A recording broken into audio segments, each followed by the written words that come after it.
Cass? Yeah. You invited Logan, right? I thought you invited him. No, I specifically told you to invite him.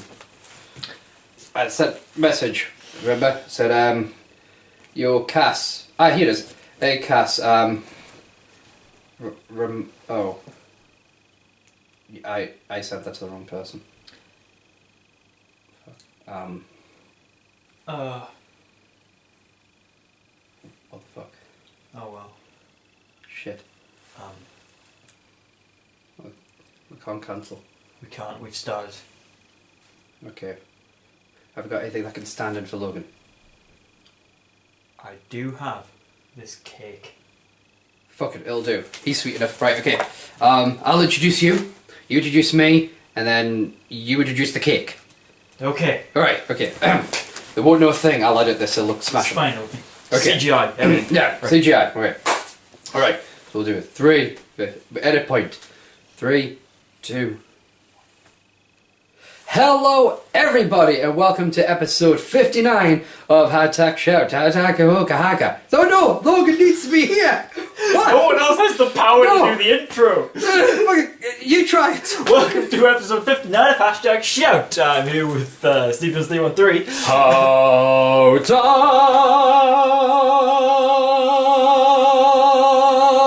Yeah. And Hedgebrick. Cass, how you That doing? is me. I'm okay. And we are both here with this lovely piece of cake. Ah, yes, Logan the chocolate cake. Delicious. His nickname in high school. Yes, I believe Yes, it was. absolutely. Yeah, so Logan isn't here. As you can probably tell by the slice of cake where he would be sitting. Logan is not here, which is a bit weird because this puts us in a very bizarre situation. For the first time ever, Cass and I are hosting the show without Logan. I mean, Cass and Logan have hosted the show, me and Logan have hosted the show, but we've never hosted the show. No, So, never. And at least not that we can remember. We have drank quite a bit in life. Yeah. See, here's the thing as well. Logan has to have been on the show for every other episode, right? Because I can't remember either of us ever doing the intro. Yeah, well, here's the thing. Logan really likes doing the intro for whatever reason. It's like on Total Markout, I do a Geek King, he generally does the intro, but if I say, oh, do you mind if I do the intro, he's fine with it. Logan's a little bit different. Like, Logan's like, no. I think it's just so he knows it's done right, and he's got it down. He's a perfectionist like me, and also like there, which very unfortunately wasn't me deliberately flipping. Like, I literally just, I should be. Cass has very kindly armed me with champagne, which I'm about to drink. I haven't even touched a drop yet. This should be great. It was very recently my birthday, actually. Ooh, how old are you now? 21? Yes, I'm 21 now. Congratulations. And I have quite the stockpile of alcohol in my house. Yeah. I mean, I'm sorry I couldn't be there. I just didn't want to turn up. Oh, it's perfect. No, it really wouldn't have been my scene. But yes, obviously very happy for you that you're still alive. Yeah, I've been kicking for a year over 2 decades now. I know, you've done very well. It's a high score. Yeah, absolutely. I mean, I've been around for 30, but those have been some pretty shitty 30 years. Personal high score. Yeah. I'm never going to top your score. You're breaking records every day. So some people want to count the days. I think that's just like fucking cheating. I think it has to be the years. You have to go by the leveling system, not the XP. Exactly. Exactly. Yeah. It's funny, it's always 365 XP to the next level. Every fourth level you need 1 extra.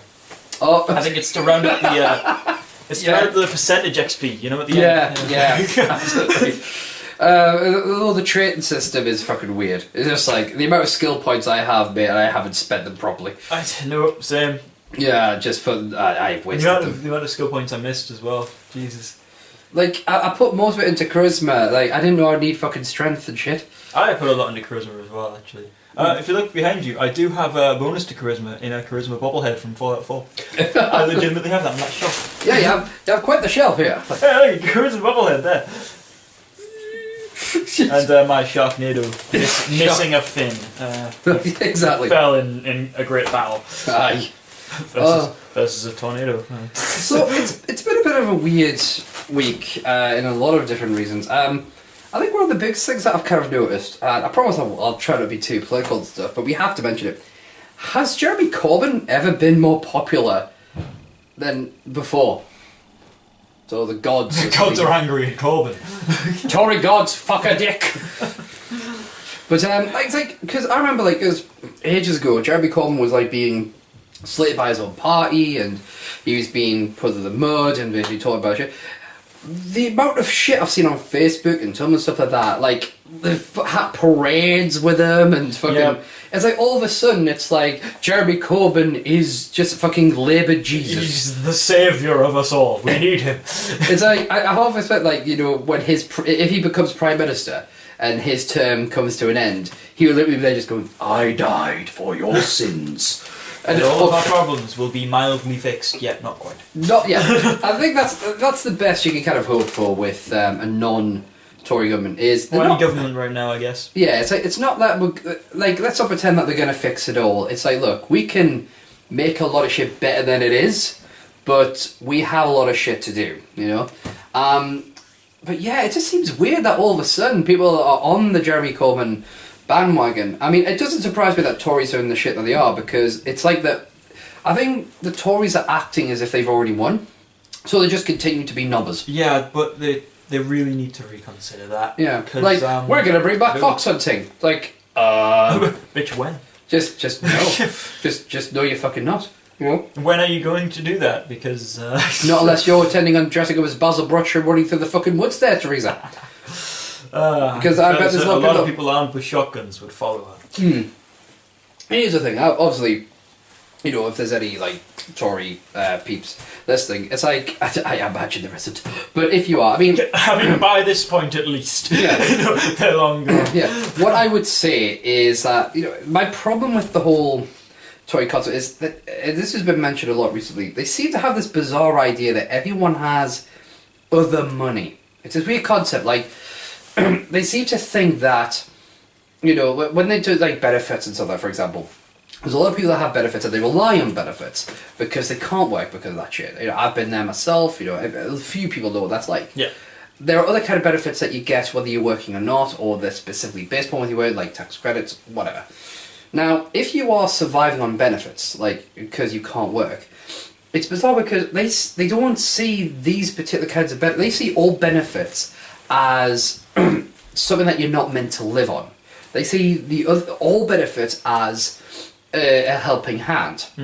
They don't seem to quite understand that some benefits there are different kinds of benefits. Yeah, because in an interview recently, the kind of gist of it was basically stated, benefits odds, they're expected to be lived upon.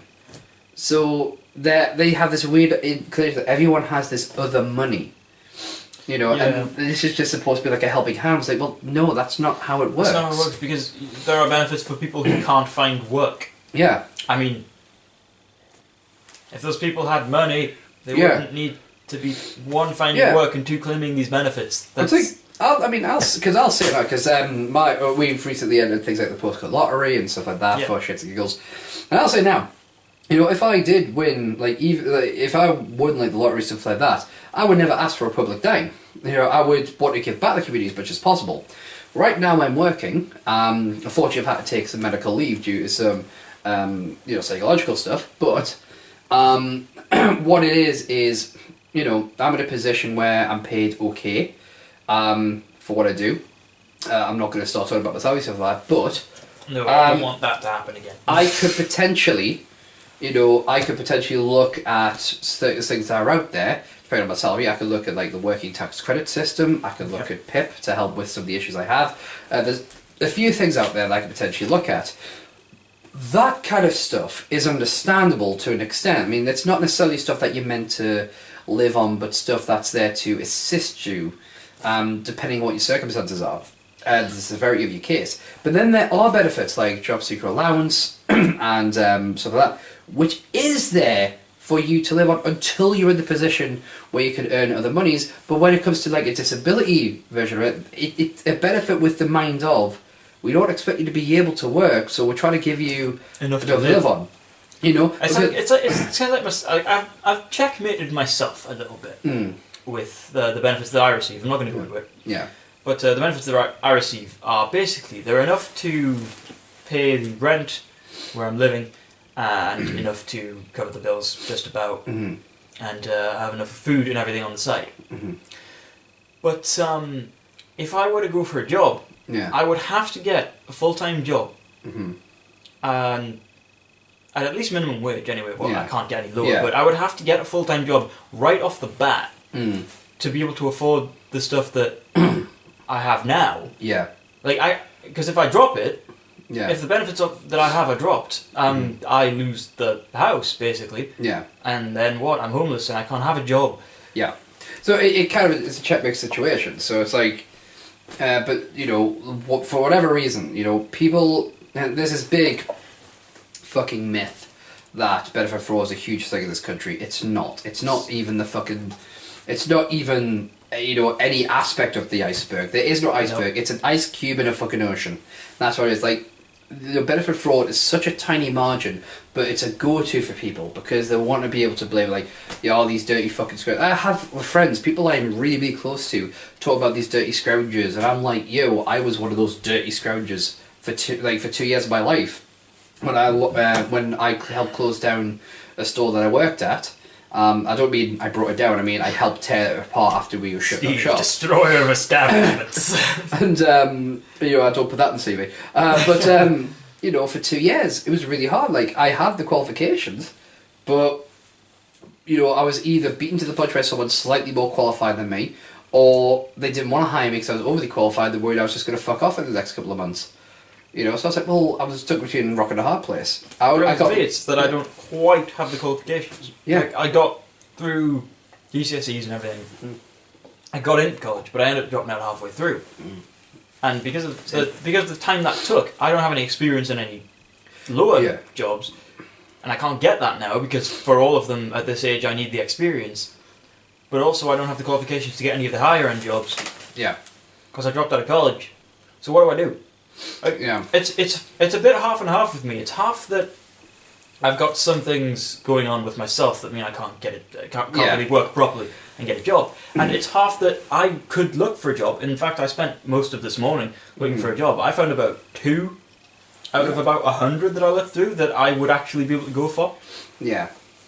But it's a situation where, financially it leaves you in the share. And here's the thing. Because one of those was part-time, so again, I can't go for that one because I don't have enough money if I do part-time.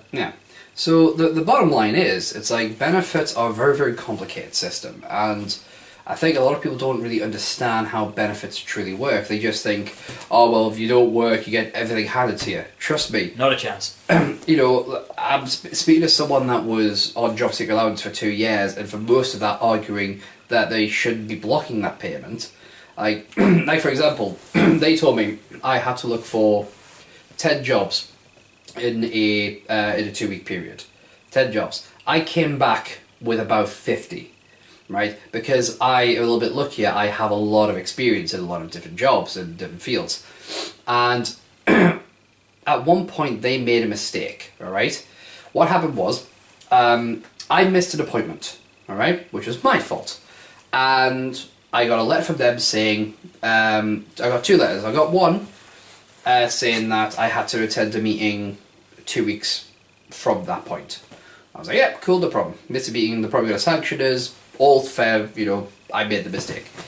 And then I get a letter a couple of days later saying that my claim's been terminated. And okay, my claim's been terminated. Well, they've just went straight to a decision. Okay, well, I'll just make a new claim. So I went through the fast reclaim system, and we got all these meetings set up, and I went back to reclaim. I got invited to a meeting saying, right, you need to come in because there's an issue with your claim. Alright, no bother. I thought maybe they're going to turn around and say, okay, you can go back to job seekers, but they're going to keep you sanctioned for a while. No, I went and said, you should never have been able to make a reclaim in the first place, because you still had an ongoing claim. Well, no, I didn't. And I showed them the letters, and they, this was the punchline.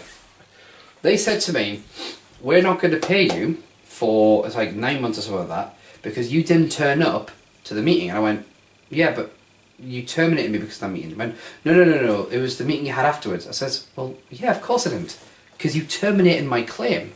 She went, well, no, that we didn't. I said, well, it says on the letter you did. And I showed it and I highlighted it. And she went, but you still should have turned in that meeting. I said, that's like me getting fired at work and then my boss saying, oh, but you've got a meeting there. And she went, well, that's just nonsense. I went, well, no, it's an exact metaphor.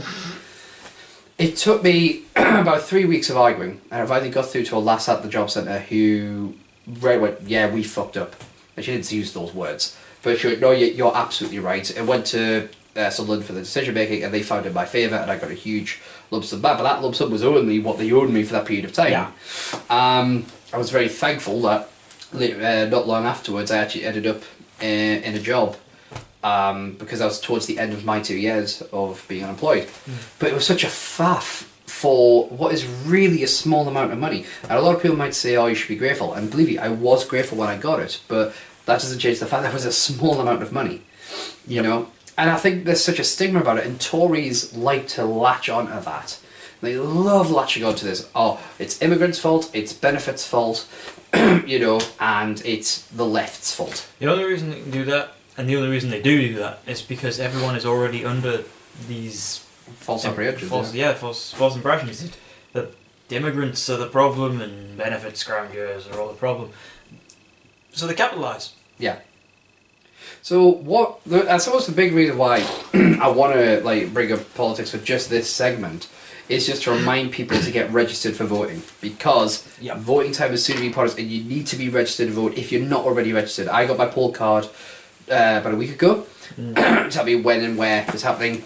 If you're living in the UK and you're not registered to vote and you're legally allowed to register and vote, go and make your voice heard, because the 60 to like 24 demographic will decide this election. It's the most important one. This time. If they vote, essentially Labour will win. It's basically what we're saying, really. Labour will win. I mean, I am a Green Party guy myself, but I'm looking at logic and saying, look, it was like this is like the whole situation that happened in America. Again, it's the situation of the best out of two at the minute. Yeah. Like, there's no point in splitting yourselves up and voting for all these different parties in the hopes that one of them will win, when you could all band up and vote for the better one, because that one's going to win. Well, it's like I said in the original the election special episode, there's two kind of voters. There's strategists and believers, and I'm generally a believer voter, but even now... This time is not the time to be a believer voter. Right now I'm planning on being a strategist voter and say, look, you know, we need to get rid of the Tories for now. And like I said, that's our personal opinion. I mean, I'm not going to tell you to vote Labour, because it's not my place to tell any viewer who to vote for. But what I'm saying is, the way we're looking at this is, you know, the Tories hate the working class. They hate, they hate like the real world and stuff like that. So, if you want to vote for the Tories, if you want to vote for Labour, Green Party, UKIP, International, fucking bastards, Monster River, Looney Party, Lib Dems, whichever party you're interested to vote for, you can't vote unless you're registered. So get registered and fucking vote. Your deadline is the 22nd of May. Exactly. If you need information, there is a link in the description below that will take you to all the information you need on how to get registered. Remember, this is only if you're in the UK and you're of legal age. Okay? So get fucking registered. I nearly said how many days, and then I was like, I've just dated the episode if I've done that. Yeah, exactly. So, but let us leave politics aside for now, because again, you know, we dealt with the politics side. We don't want to get too heavy into it. Last week was a bit of a heavy episode as well, actually, because we were talking about feminism and stuff like that as well. And funnily enough, we had support. We had people actually liking the episode, and people say, actually, we agree, and so, which is good. Haven't had a single complaint. Well, I haven't watched any episode of Shout ever. Yeah. So, I don't know. That's good to hear. That's why I always... here's the thing, though, because I edit the show, I watch it again, but I always... Keep tabs on it. I check every day to see if there's any news. So what I do is, I basically just go to the channel, see how many views it has, the likes it has, and more importantly, any comments. Because the comments are the most important things to me. Yeah, interaction. Yeah, if people like the video, great. In fact, we did have somebody dislike the video.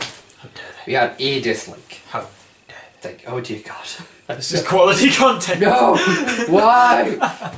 But yeah, I mean, so I thought it would have been a bit more. So it's good to know that the audience is robust. Yeah. I like that they're a little bit more. They can handle deeper topics and stuff like that.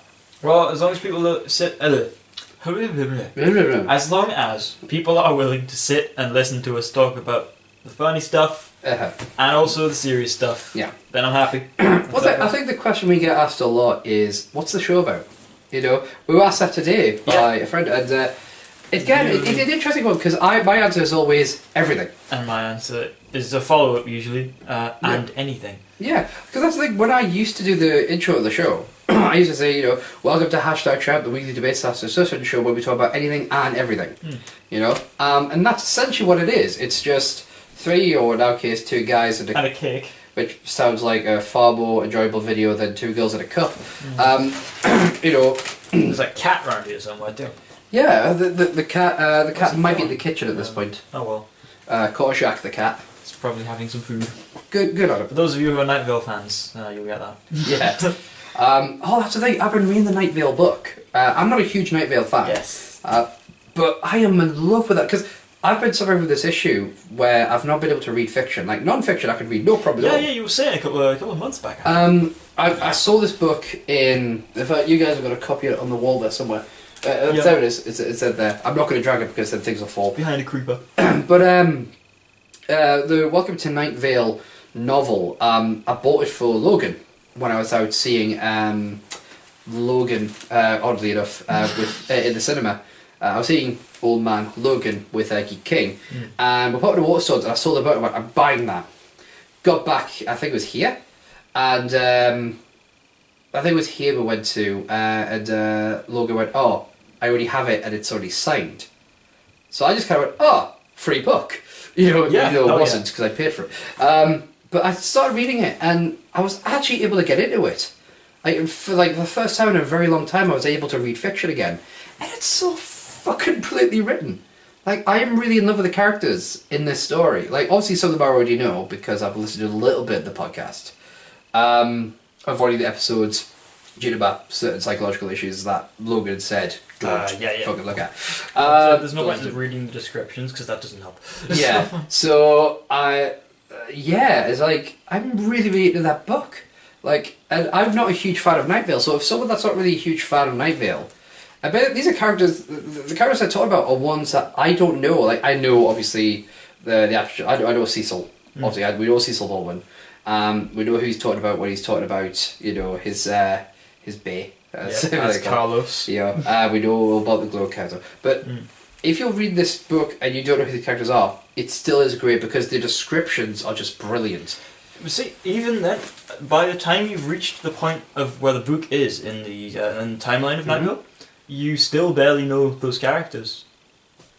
Yeah, like Jackie, who works in the what was it, the pawn shop? It's the pawn shop. Yeah, almost never heard of that character. I knew the pawn shop was a thing. I knew that someone worked there. It's a brilliant character as well. Yep, absolutely brilliant. I love it. I love the whole concept of the angels who. Obviously, everyone knows there are angels there, but it's illegal to acknowledge or talk about. Yeah, the angels don't exist. Yet they appear in the book, so I I absolutely fucking love that book, and it's so great. I'm looking forward to reading more about it. I do want to listen more to the podcast, but I'd have to start pretty much from the beginning because it's been literally years since I actually last listened to it. My favourite memory of it though was going to see the live show in Sunderland, I think it was. Oh yeah, and I never went to see that. Actually. It was with it was me, Logan, and can't remember who it was, some lass. I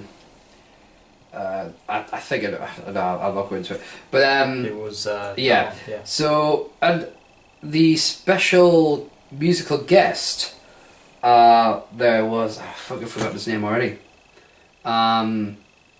It's the guy that did the whole Promise to the Moon. Yeah, Promise to the Moon. So I can't remember his fucking name now. Google that for us, would you? Googling. And there's a bit of the song where he goes, you know, I made a promise to the moon. And now I've never heard this song before. I've never heard of this guy before. But at that exact moment, it is expected of everyone in the auditorium to howl. Yep. So I'm sitting there, never having heard a podcast, never hearing of the people involved, And all of a sudden there's this guy on stage going, I made a promise to the moon. Everyone in the audience, ow! And I'm there going, the fuck is going on? Jason Webley. Jason Webley! Yes! My favourite Jason Webley song is probably Pyramid. I like that. I Pyramid's my favourite. I really do like another song he did called Icarus. Icarus is pretty good, yeah. Yeah, but Pyramid is such a powerful song. But that, I tell you what this is like. I love finding peeps that don't get. It's very hipsterish, but I love finding peeps who don't get the same recognition that they really deserve. Like Terrence Southern was someone that I remember watching long before she got as popular as she did, and I gave her like a fleeting glance. Like I'm not going to be hipster and say, "Oh, well, I knew her before." No, I gave her a fleeting glance and went, "Oh, that's a funny song," and then moved on. And then years later, come back going, "Actually, no, she's fucking brilliant. Her voice is really phenomenal." And she's using it for mainly comedy, and then when she does serious songs, you're like, oh god, It's like Bo Burnham. Yeah. Who you were mentioning today. Yeah, I was playing a song for you before we started recording. Yeah, and he's got obviously a comedy performer and also writes a lot of serious songs as well about his own. He writes them kind of introspectively, but also so that other people can listen and kind of relate. Like he wrote a song, Left Brain, Right Brain, where he basically acted out the parts of his emotional side and his cold logical side, and then interacted with himself, but like under different spotlights, kind of thing. And it was quite emotional actually towards the end, because they started arguing, and then becoming friends again. Well, not becoming friends. They decided to work together to make him happy again.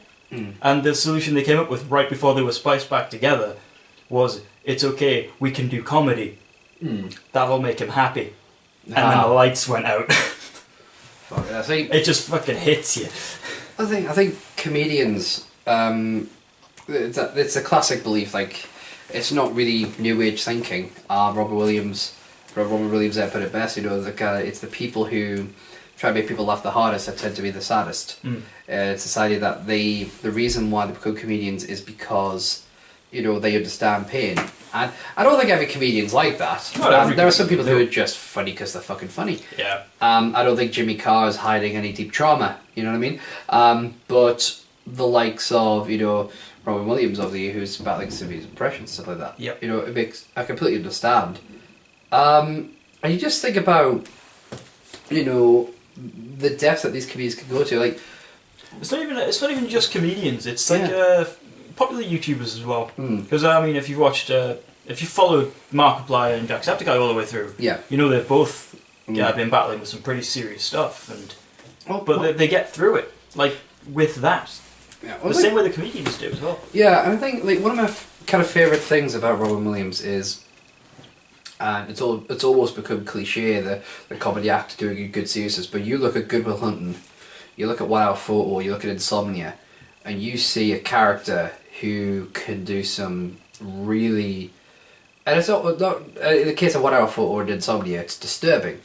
But you look at Good Will Hunting, he's a good guy, clearly, but it's not necessarily about comedy. Yeah, he has some great comedy bits in it, but it's this really powerful, serious character, and they could just do like pain and stuff like that so well, but they could do something with that. It's like Robert Williams had a fantastic end to a comedy show, fairly famous at this point. If you've not seen it, it's one of his earlier ones, early back, when he's like in an opera house basically. And he ends the show with a skit with his son, like pretend to be his son, and they have this really cool moment towards the end, like really, really emotional. He was talking about earlier with the show about how his son has learned to copy him, and his son will just walk around and just go, fuck it, fuck it, fuck it, fuck it. It is like how he got in a lot of trouble. And at the end of the show, he does this thing, he goes, you okay, kid? Yeah? And the kid, he looks at me and he goes, well, what now? I don't know, son. Maybe we'll just walk in the sunset and see what happens. You're not scared, are you? Nah. fuck it. And then he just mimics them holding hands, and then he just walks off the set. No, like, big goodbye thing, that's how he ends the show. Yeah. It's such a really powerful, like, defining moment. And then 5 seconds later, he'll be talking about doing cunnilingus. I mean, it's such a beautiful... Yeah. You can see there's a lot of comedians that I like have that kind of thing going on. Mm-hmm. They get that, something will just come, swing, hit you out of nowhere, and then 2 seconds later they're back to what they were doing. And it's only really, I'm going to say, it's only really if you have experienced that kind of thing that you notice that what that person just did. No. Because they can come out and they can make a joke. Yeah. But it's like the self-deprecating humour thing that a lot of teenagers and young adults are doing these days. Yeah. It's that kind of thing. You only really pick up on it and notice it and carry it with you if you've been through that whole kind of thing before yourself, and if you know what it's like. Yeah, there's 2 comedians that are really good. Like, I mean, there's 2 comedians I always point to as like ones that can handle really serious topics, but in a way that you can feel good about, and that's Russell Howard. And Adam Hills. Like, Adam Hills, like, for me, Adam Hills is very much underrated, even if he has his own TV show, the Third Leg. He has, he does a stand-up tour. But honestly, God, I feel like Adam Hills doesn't have as much recognition as he is phenomenal, and he's really, really good at how to serious issues. But what I love about Russell Howard, even though he's not anywhere near my favourite comedian, is just his lust for life and his absolute... He sees the world in a shade of beauty in so many different ways. And he can still be like, oh, what a fucking bender, what a fucking dickhead, and shit like that. But be funny and look at things in a enlightening and positive way. I sit here and call someone a dickhead. Yeah. It's not that funny. Yeah. But Russell Howard runs out and calls someone a dickhead. You're laughing your goddamn ass off. Yeah. But I'll tell you who probably my favourite comedian is probably Dara O'Brien. I love Ross Noble. I love, like, the ones I grew up with were Billy Connolly, Eddie Izzard, and Bill Bailey. Those are the 3 I kind of grew up with. No, Jasper Carrot as well. Yeah. I am a massive fan of Jasper Carrot. It's not popular to like, even when Jasper Carrot won the Lifetime Achievement Award, BAFTA for Lifetime Achievement in Comedy Award, he was, it wasn't a BAFTA, it was just basically the British Comedy Awards. He won the Lifetime Achievement one, and in his speech, everyone seemed so kind of like you can find it on YouTube. If you watch it, the audience seemed kind of like, oh, bored or whatever. But what he was saying, one, there was a lot of funny shit in what he was saying, and 2, he was actually being really serious. He was like, he took the opportunity to like say to the guys, look, new guys, this is what you need to do. This is what you need to remind. And I remember feeling so fucking pissed off that the audience were like, almost, I thought they were disrespectful, and I really didn't like that. But going back to your point, those are the ones I grew up with: Billy Connolly, Eddie Izzard, Bill Bailey, and Jasper Carrot. But I fucking love Dara O'Brien because Dara O'Brien can do a bit. He's alright in my opinion. Yeah, you can do a bit. He's not my favourite, but I like him. I love his style. I love how you can definitely relate to him. He's really good at presenting shows. I like the fact that he's also really, really smart. And I love the fact that right now one of the shows he's doing is a show called something 8-bit. He can do the nerd thing and stuff like that. He is genuinely funny as fuck in whatever he does. I've yet to see him be unfunny. I've not seen a single thing he's ever done which has not been funny, and I can't say that about every other comedian.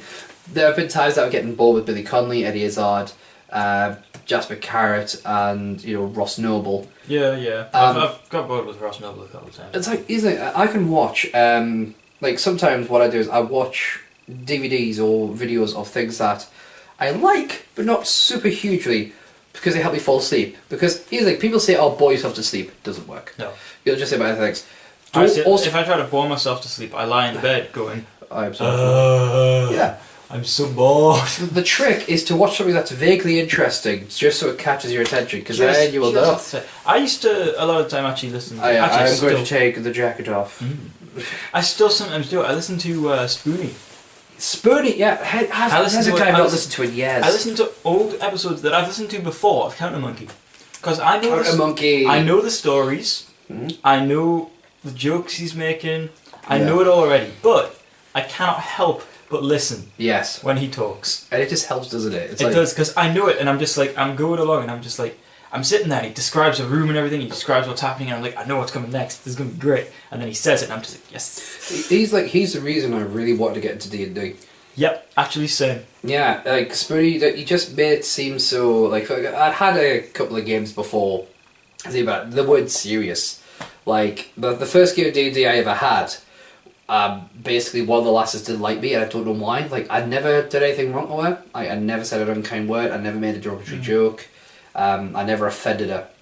I found out ages later, I didn't really find out because I asked. So that's been the show before, called Kai. By the way, thanks for giving us the highest number of recorded complaints ever on the show, Kai. He still hates himself for that. I'm sure the viewers did too. Well, he retracted his comments years later. But I did ask him, why does this lass like me? And he went, she just doesn't. And that was kind of the first time it ever occurred to me that you can just dislike somebody. And I can't exist like that. Like, I know we're jumping from shit to shit here, but... Oh, it's fine. It's That's like, this is not the point. We discussed that at the beginning. Yeah, and where we are now. What have we been through? We've been through so much. You know, the cake's been rather quiet about the whole thing. I've been eating the icing from behind it. I don't know if you can see. You're not contributing... Oh, wait, you can. You're not contributing cake. It's been very delicious. Yeah, not as delicious as Logan, though. Not quite. Not quite. Logan... delicious chocolate, Dean. as he was doing in high school. Hashtag delicious chocolate Logan. Get that on a t-shirt. Logan, delicious chocolate. The thing is, I know he's not going to watch the show though, because he's a prick. I know. So next week we just refer to as hashtag delicious chocolate Logan. He's going to wonder what the fuck is going on. If he asks us, is there anything important that we need to tell him about what happened on the show? Just nah. We're just talking about a bit more politics, some comedians we like, I don't know, D&D a little bit as well. Yeah. Nothing really entertaining happened to do with delicious chocolate. In fact, if you're watching the show, right, what I want you to do right now... Send in a message. Yeah. I just want you to, basically, I want you to either go to our Instagram page, which is... No, Instagram's down. Instagram's down? It's currently down. Wait, they're not watching live. This is not a live broadcast. You never know. I do know, I edit it. How do you know? Because I edit it. How do you know? Because I edit it. Alright. Calm your tits. No. I lied anyway, it's not down. Motherfucker. What the fuck? Yes. Well, say anything with enough sincerity. Yep, that's how you do it. And that's how Tories win. But anything with enough confidence and everything else. Just go to the Shout the Show Instagram page or go send us messages on Tumblr, at shouttheshow.com/ask. Yep. And I just want you to leave any message, but if you got a message for Logan, the Logan one, just end it with hashtag delicious chocolate Logan. That's all I ask. Hashtag delicious chocolate Logan. If you just want to send that in, just send that. As many messages to any page as you can with hashtag delicious chocolate Logan. But don't just put the hashtag. Have a message with it. Like have a question or something. Especially like a comment on one of his own selfies. Yes. It's just like, oh, this is a really nice selfie. I really like the lighting. Yes. Hashtag delicious chocolate Logan. Exactly. Exactly. You've got to do for us. Because even if one person does it, it'll be fucking hilarious. They'll be so confused. Just like, what the fuck is this? And our response is simply, should have been there. But no, I got no idea. Yes. We were D&D. D&D, and so... But we weren't. We were like 3 topics behind that. But never mind, D&D. D&D, I mean, D&D was, like, the first game I ever had, like, she just put a kick beside the back of it, and I got the shit kicked out of me by a frog. It's just... It was a magic frog. Okay. What class were you, Stephen? I was playing a dwarf fighter. A dwarf fighter. I was a dwarf fighter. Magic frog kicked your ass. The frog was probably bigger than me, and I had a kick. I think you've gnomes there, Steve. No. It was basically I never played before. The DM was a dick, so I really didn't have a lot I could do about it. The second game I played was very much the same. I didn't get the shit out of me by a frog. Or No, it was a bumblebee this time. No, nothing really happened. It just went nowhere. The first proper game I had, I played a monk. And I played a monk called Telmoret, and I loved that game. It was a really good campaign. The only problem was I was a monk that liked to drink. And I liked to drink too. So I would get drunk when my character got drunk. It was kind of a requirement. Here's the fun part. My character's getting drunk right now. Yeah, you could convince me to get drunk based on a D20 roll. So I'd be like, okay, I roll for another drink. Okay, roll a constitution check or whatever. Just like roll and be like, okay, I get this. Okay, so you don't get quite drunk. And I'd be sitting there going, yeah, like trying to act. It's like, clearly I'm pissed. Because here's the thing, folks. I can't handle my drink. I don't get hangovers, but I handle my drink. I don't handle my drink at all. I am fucked on alcohol. Like, we were playing, what was it? Never Have I Ever. It was Never Have I Ever. The first drinking game I've ever played, because I don't like drinking games. If you want to drink, drink. You don't need a pissy excuse of a game. But that game's a bit of a laugh while you drink. That was an interesting game, though. So, I was gone. Just gone. And I had maybe a bottle. Or, did I bring 2 bottles of wine that day? 2 bottles of wine. So, I had a bottle and a half then. You did. I had a bottle and a half, and I was fucked. I was... bearing in mind, I was with a guy that very often gets high, and he was the most stable one of us. He was. I was like, and he was just like, well, this was not. I remember, it was not happy fun times. It was not happy fun. I mean, I was delighted. Oh, it was happy and fun, but it wasn't happy fun times. I was just annoyed that the game ended when it did. I wanted to carry on going. I know. We had to go home though. I know. I think the other problem was we were just running out of things like that. I had done. I was like, yeah. We're running out of things to ask. I was just like, well, there is still a thing I do want to try. Yep. Which is I think it's like the 40 questions. It's this principle in psychology where there's these list of questions that you ask another human being, and depending on the answers, basically they're supposed to make you both kind of like fall in love or have a deeper connection with one another. I still want to try that. I just don't know in what context to try it. Because obviously you and me are very close, me and Logan are brothers, and stuff like that. We pretty much can't have a deeper connection. Exactly. No one can have a deeper connection than you and Logan. I mean, no, not really. Not really at all. That's not possible. We'd ask these questions and nothing would happen. Well, because shouldn't those answers have made you fall deeply and madly in love with each other? As we were taking each other's clothes off. What do you mean? What do you mean? This is a normal day. But at the end of it, it's supposed to end with like staring each other's eyes for like 2 to 4 minutes or something like that. Okay. Now, I don't think I could do that bit. But that's like because I would start singing. Well, no, I can't do that for a reason, which is I find it very difficult to look at people's eyes. I do too. I'm looking at your mouth right now. Yeah. Is the reason that you find it difficult the same reason I find it difficult? No, the reason I find it difficult is because I have too piercing a gaze. Right. You think, when I was younger, people used to tell me to stop looking at them because it creeped them out because of the way... Because my eyes used to be a brighter blue. Huh. Like, my eyes used to... Like, there's a picture of me before I had the facial hair, the longer hair, where my eyes just really blew, they really stood out, and people felt... Like, I thought they were full of shit, right? Before people give me shit now. People at the time were like, oh, we're just... It feels like you're trying to hypnotise us. So I got very self-conscious about looking at people's eyes. So I kind of like the fact that I wear glasses now actually helps me for some reason. Like it's almost like wearing shades. It's not that. I think the glasses are that if I were to look directly at your eyes right now, there's not as much an intense focus on your eyes. Yeah. There's a border. Yeah. You can look at so many different things. It's not that your eyes are the focal point. It's this. But here is the focal point around the. Wearing glasses does something like because when I used to wear shades, I would look at people in the eye. But it's like, even though these are not shades, clearly, they're fucking... Well, I can see your eyes. Yeah, but I haven't got a problem looking at your eyes, or anybody else's when I'm wearing glasses. If I take them off, it's a completely different story. I'll be like, here or there, or I'll just have my eyes closed. See, mine was always weird, because it only really happened if I never used to intentionally do anything, like try to stare someone the fuck down. Yeah. But if ever I was in a conversation with someone, I would always end up looking them in the eye because I was taught to and told to, and this was drilled into me. It was like, look someone in the eye when you talk to them. Oh, otherwise you'll lie. And I was like, okay.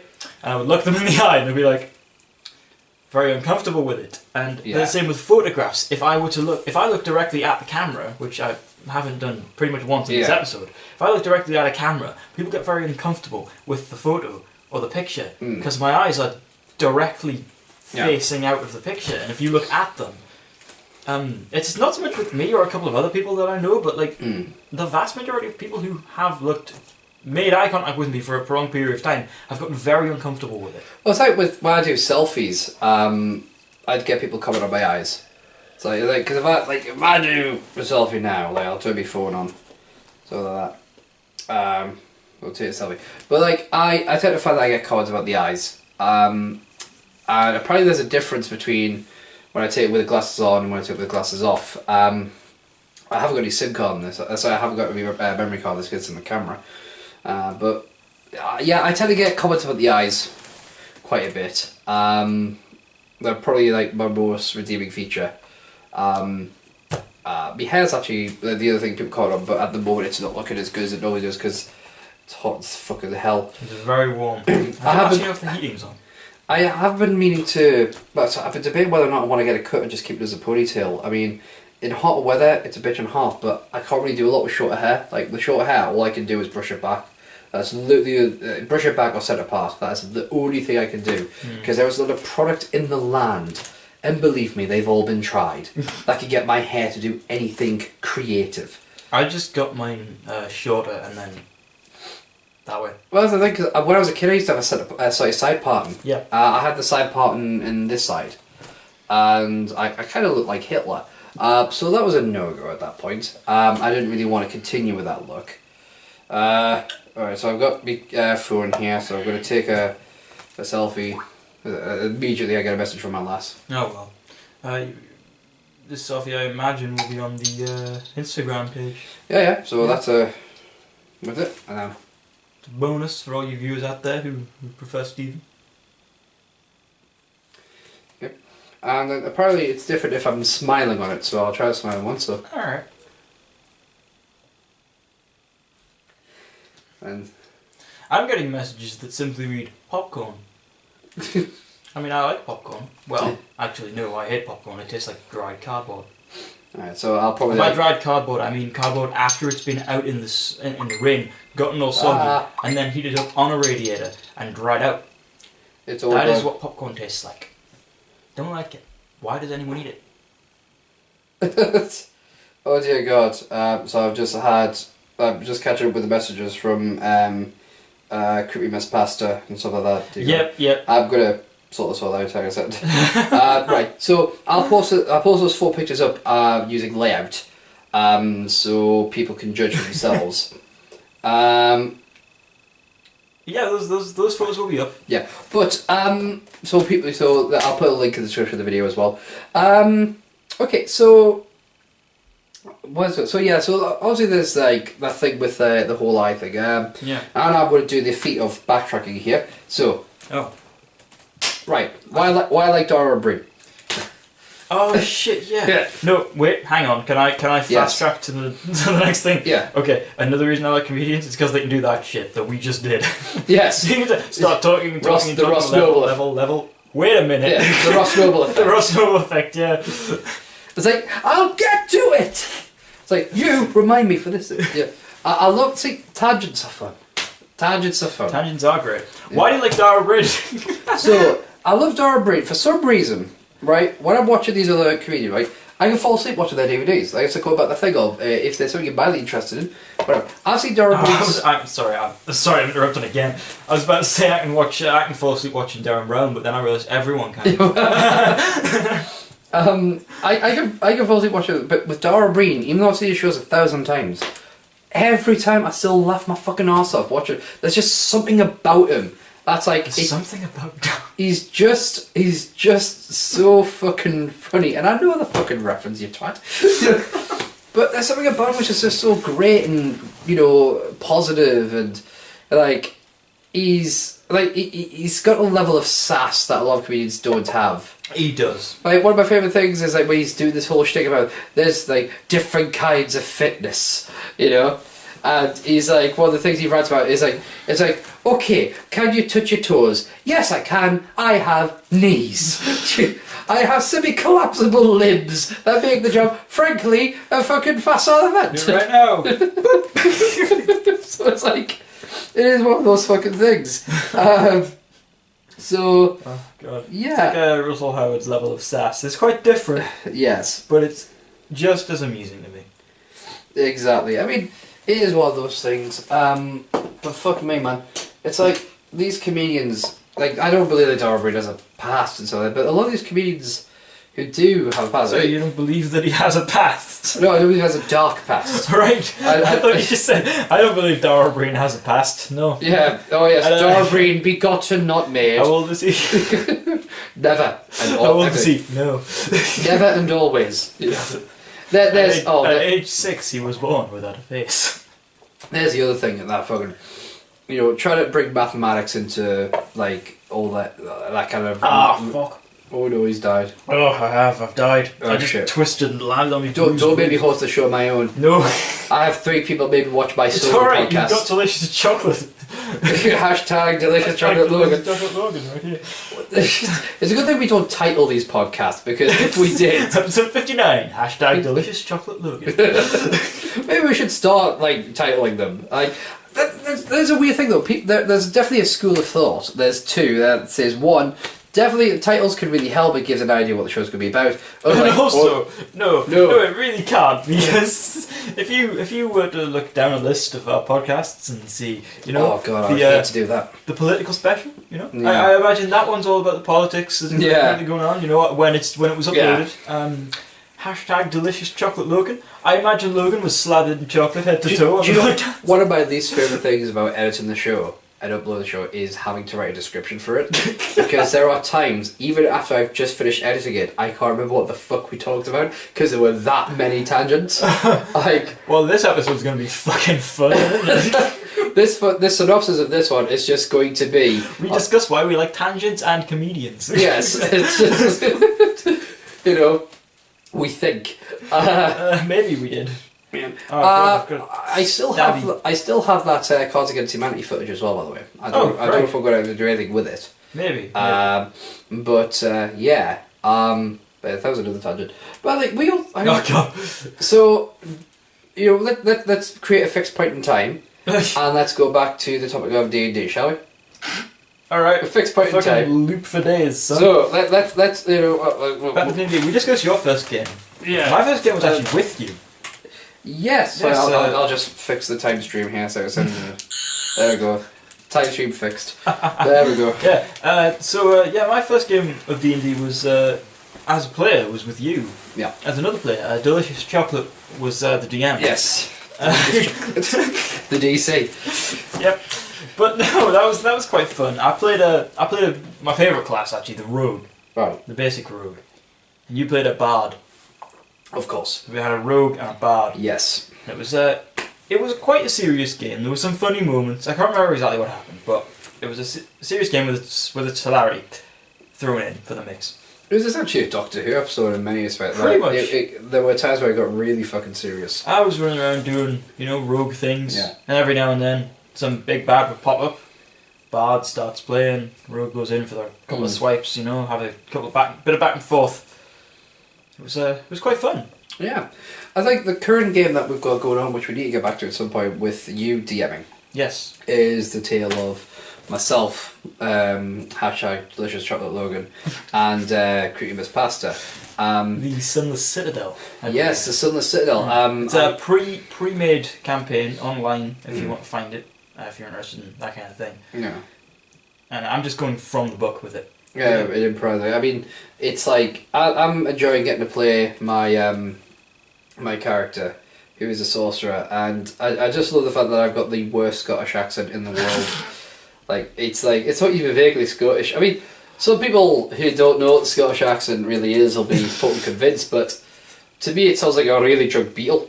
Don't murder him, Keith. Yeah, Keith from Fife. Somehow Keith is just back there going, actually no, he sounds fucking spot on. Keith's got like the exact same voice. I mean, I don't know. I'm from Belgium, but I just have this really bad. Of course, I can get away with it because it's a fictional world that Scotland doesn't exist. Yeah. Although I still get pissed off when I watch Full Metal Alchemist and the fucking Elric's dad is drinking scotch. He can't be drinking scotch because scotch is Scottish whiskey, and therefore scotch cannot exist. But no, that's me nitpicking apparently. So you could just alternate universe that universe. Scotland is a brewing company. I was like, we need to come up with a name for this drink. Scotch. Why? Why Scotch? I made some sounds. Yeah. Scotch. Laddie, just call it fucking Scotch, or I'll stab you in the kaiba. Or maybe it was the guy who first drank some. Just Scotch. Oh shit! Yeah, nice. it was the Doc from Back to the Future. Great Scott. It's just. That's the wrong bottle. That's what we'll call Jack Daniels. Jack Daniels in disguise. I do that a lot. Yeah. I use that tune for many, many things. Yeah. If it has 3 syllables, it's going in that tune. Mm-hmm. It worked. Yeah, absolutely. No. Yeah. Fucking hell.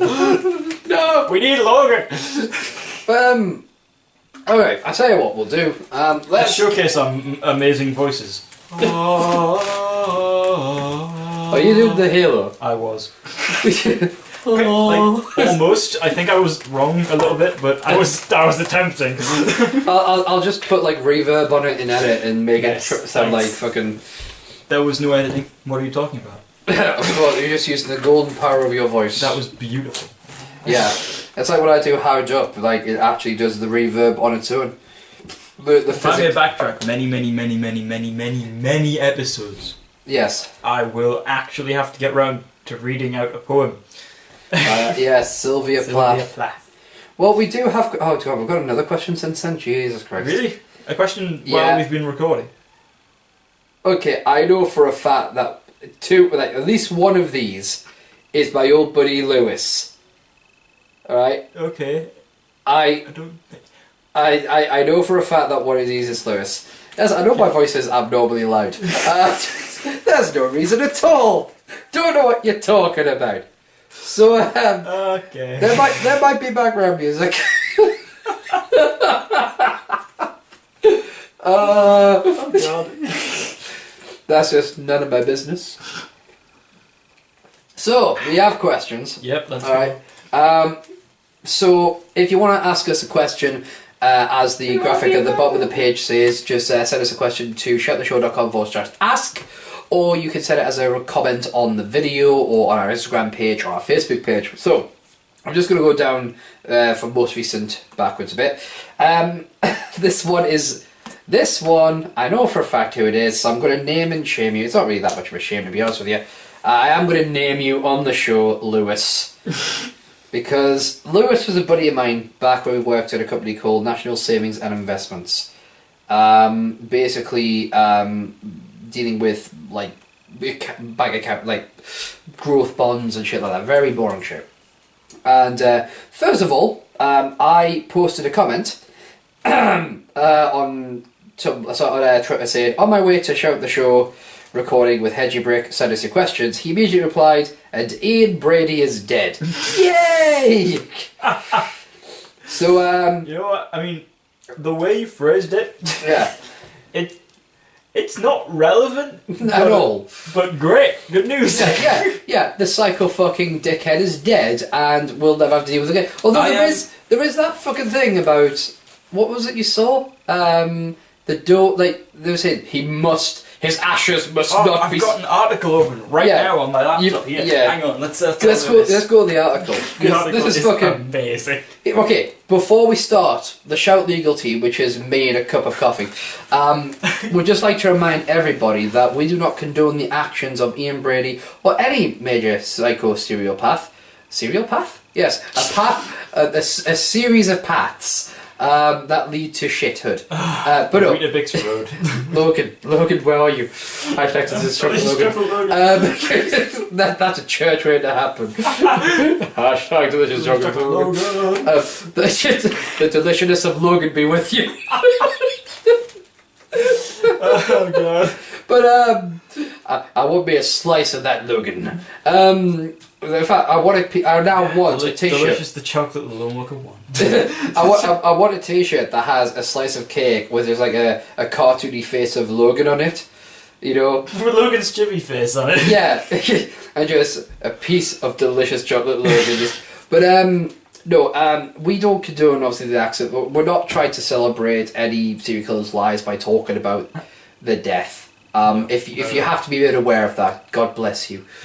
You can pick which god. I would suggest the delicious hashtag chocolate Logan. Best one. Yes. But what was this article you saw about Ian Brady? I received this news. Yeah. As Steve was on his way to record, because I obviously got a notification on my phone. Mm-hmm. I went, okay, you know what? I'll get an article up about this, and we'll have a little bit of a readout. We'll have a bit of a discussion. Yep. So, right before we started recording, I decided to look this up, Mm-hmm. and I typed it in. I typed in the relevant information: Ian Brady's death, or Ian Brady's died, and the first article that popped up on my search terms was Ian Brady's ashes must not be scattered on the moors. What must not. No, they cannot be. We have to stop them. It's like, if you allow his ashes to be spread upon the moors, a great evil will descend upon us all. A Brady tree will sprout. You can just see it now in like I'll give it 2 years before. When a psychopath dies and his ashes are spread on the moors, a new evil rises. And it'll be some kind of shitty serial horror movie series about how a field now kills people. It'll be the killer moors. You know? It's like, I mean, what the fuck? I mean, it doesn't fucking matter if his ashes are scattered there. Here's the thing. You know, fuck off. In all seriousness, Yeah. the reason that they don't want his ashes scattered on the moors is obviously because of the whole... Health and safety. Yes, that was it. It's health and safety. Don't want sheep just coming along. They might get possessed by the evil spirit of Ian Brady. Yep. I know. Now we'll get the complaints. Four of his victims were buried, Yeah. as he admitted, on the moors. Yeah. The fifth, most likely. Yeah. The thing behind this, though, not behind this, that's insanity. Mm-hmm. The thing with this is, before he died, the police were trying to force the fifth location out of him, and he never gave it up. Yeah. So obviously you've got four of these children that they killed, obviously. Yeah. Are on the moors somewhere. Well, were on the moors. They were found. The fifth one is possibly and most likely still there. Yeah. Well, here's the thought, right? You can take ashes and sort of that and compress them into... Not ashes, sorry, but like... When you get these people, you can compress the bodies or the ashes or whatever into like a little diamond thing, can't you? Disc, yeah. You You can either put them into a disc about this big, a compact disc, Yeah. which is also combined with like seeds and Yeah. stuff to help plants grow. Or if you go through a lot of trouble and spend a lot, yeah, you can compress ashes into a diamond. I mean, what would that diamond be worth, though? Not very much. It would be quite a small diamond. Because what would have been cool is if you could take the to compress it into a diamond, then maybe auction it off, and then the money goes to some kind of charity, you know, like for helping, you know, the family of victims and stuff like that. Yeah. I mean, if that were workable, then that would have been something you could do, like a way of not compensation, but something positive out of a very negative situation. If it were workable, yeah. However, The tree thing, to be honest with you, might be a good thing though. Like, if you can have them grow as a tree thing, I mean, just fucking, why not? I mean, like, rather than like scatter some ashes at a fucking moor then, why not do the seed thing? Have them, like, and I'm not saying that you necessarily make a forest of evil, but you just fucking grow a tree or something. It's like, it's not going to be like bad juju. He's not going to come back as the Green, yeah. you know, and take over the world with poison ivy. Well, I mean, all of that is, it's all well and good to say all this stuff, but as a human being, he does still kind of get, like, he does have rights. wishes to, like, his own he does. I burial mean, and stuff. people say, "Oh, being lefty nonsense." I say, no. The basic premise is, people still have certain rights, no matter how much of an evil cunt you are. You might be a dick, but also you got to take into consideration two things. One, still human, as I just said. Yeah. He still has those rights to decide what is done with his body after his own death, and two, he was completely insane. Yes. Like, I'm not excusing anything he did. No. But you have to take into consideration he was gone. Like, there's no sympathy for him. Like, absolutely, I have no sympathy whatsoever. But I think what you're not dealing with. The basic. I think the basic point of all this is, I can understand why you don't want to spread his ashes on the moors. Right? I think they say it's. They say it would be offensive. The fucker is dead. I mean, you can't get, like, seriously, just put him a fucking seed, plant the bastard, and in all fairness, turn him into tables or if something. Someone asked me where I wanted his ashes spread, I would say, put him on the moors. Here's what you do. What did he do with them? Yeah. Throw him out there too. Yeah, just throw him out. But Lewis's question that he actually sent was, how much fun was chucking paper balls in a drinking cup at work? So me and him got so bored at work, we would sit opposite each other with a divider between us. So I'd have a paper cup at his side, or a plastic cup at his side, and he'd have one on my side.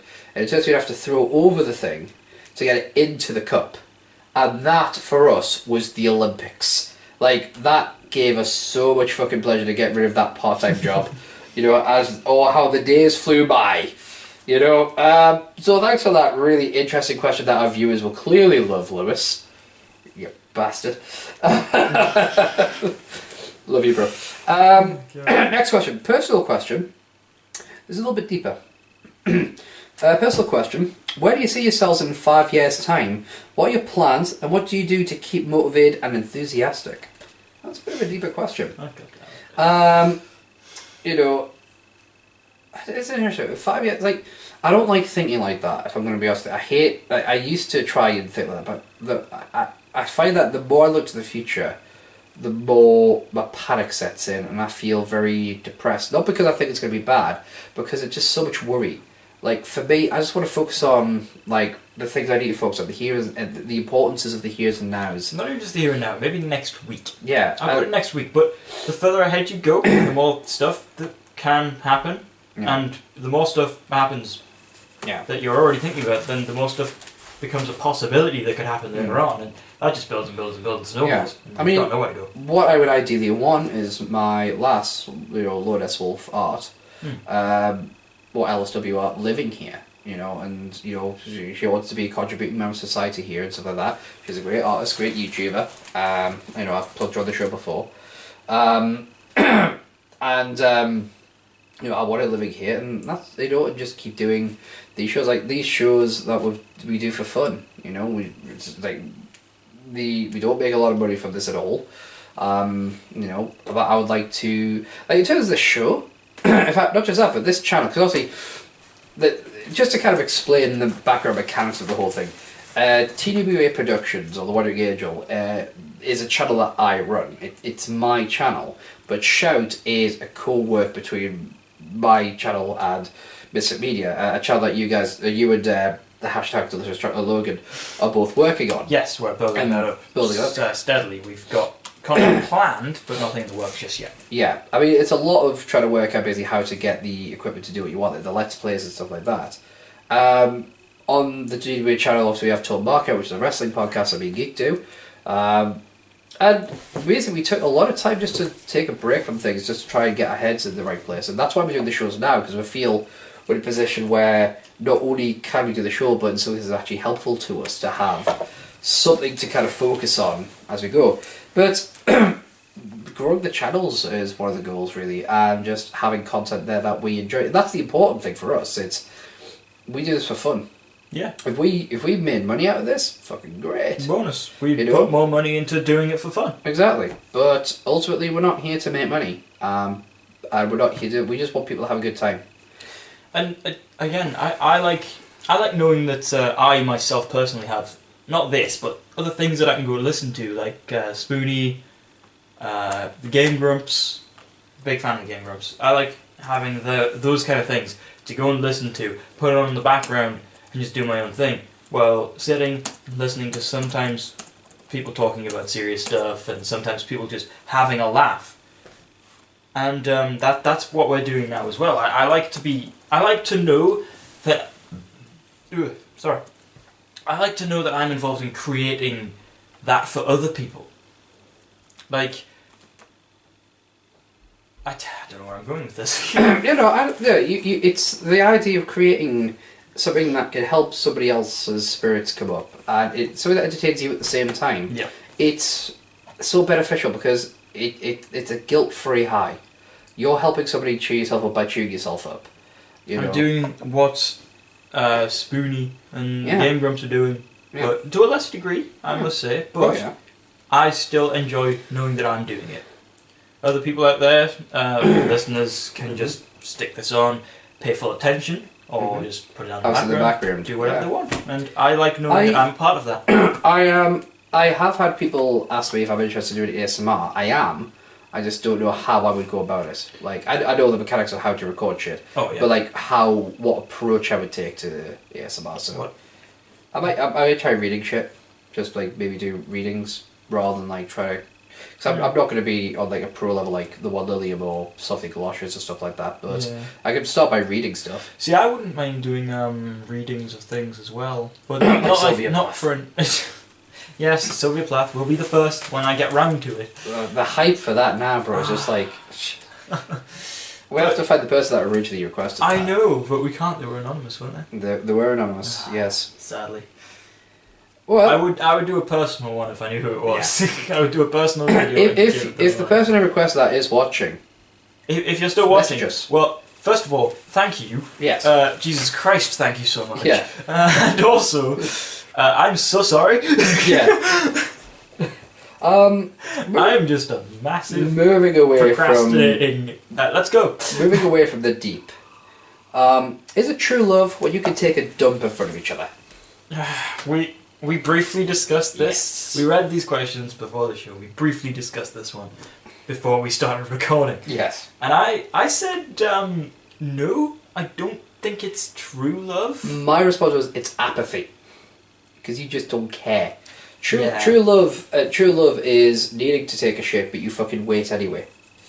That's what true love is. Pretty much. True love is making sure your respective partner is out of the way before you take a shit. Yeah. Because you don't want them to suffer.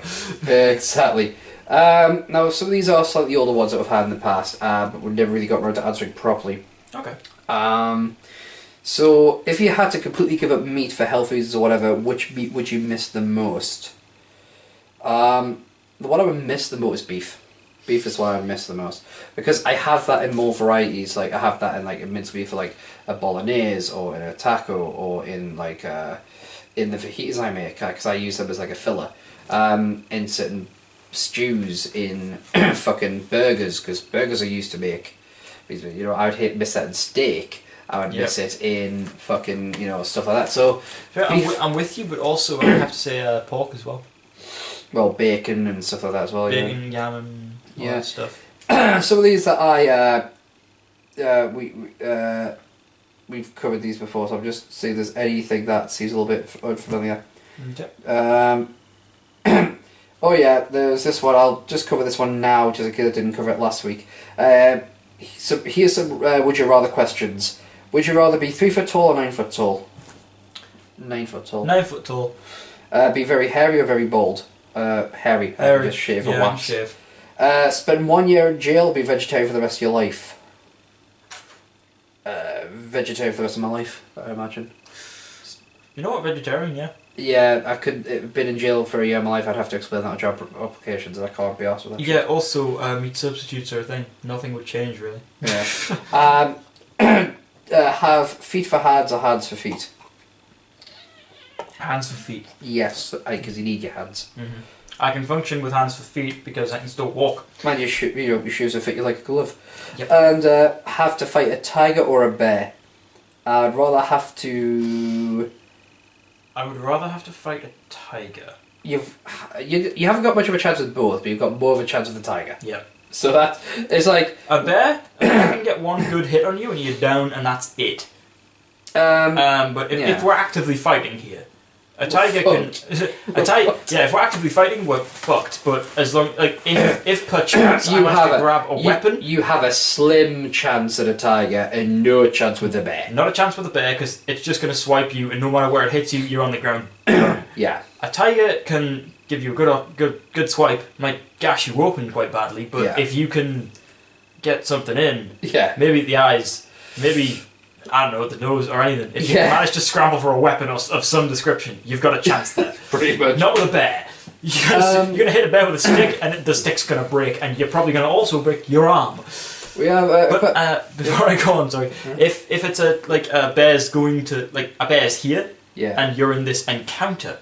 And the tiger's here and you're in that encounter as well, I'd probably still pick the tiger. I suppose, although it does depend on the type of bear, because some bears will just leave you the fuck alone. True. Because there are some bears that will... There are some bears that just don't really give a shit. Yeah. They just, like, Pooh Bear. Pooh Bear doesn't give a shit. Paddington. I'd fight him. I'd fight Paddington. I'd fight Paddington Bear. I'd drop kick the fuck through a window. Who's going to win in a fight? Is it going to be Paddington Bear or Shy Khan? I mean, you know... I would beat Paddington Bear with his own fucking suitcase. There's probably somebody going to race in the comments say, he's a lion! And then realise there's a mistake before he can delete his comment.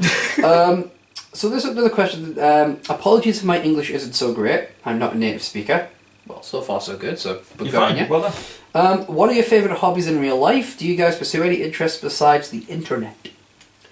For me, music and writing is basically my interests. You know what? And wrestling. Yeah. With me, it was always swimming. I'm a heavy, well, not so much anymore, but I was always a heavy swimmer. Music, and a bit of writing on the side as well. Ever thought of trying to get back into swimming? Yes, actually, I got. I went back to my parents' house and picked up a couple of my old swimming costumes the other day. Sweet. So I'm fully intending on getting back into my swimming. Fucking awesome. I think this is the last one for the show, and I think we're kind of caught up, really. Do any of the Shout team have any experience of the paranormal, or any thoughts thereon? So, bottom line for me is, in the past I've had what I believe to have been encounters, but I wouldn't necessarily... I would call them paranormal, only in the sense of, I don't know what they were, and I accept that they could be explained more easily by... logical scientific explanation, but I lack the means to explain it myself. Like, when I was at, although I've got a fucking great understanding now with recent diagnoses, but, just fucking... That's exactly the point I was going to make, but like, now you've made it, so I'm fine, I'm in the clear. So actually, before you continue, I'll quickly get mine out of the way, because you've made that point and mine's very short now. Basically, from what I believe to be the paranormal side of things, yes, I would say I've had experiences with that, but that's what I believe with, mental, I wouldn't say disorders, but I'd say stuff going on in my head. My opinion on that is, if you have experience with things that you consider and believe to be paranormal, try and, don't just immediately go, oh, I'm crazy, and talk to someone about it, but like, have a think about it, because you might be able to explain it. There are some things that definitely can't very easily be explained. Cool.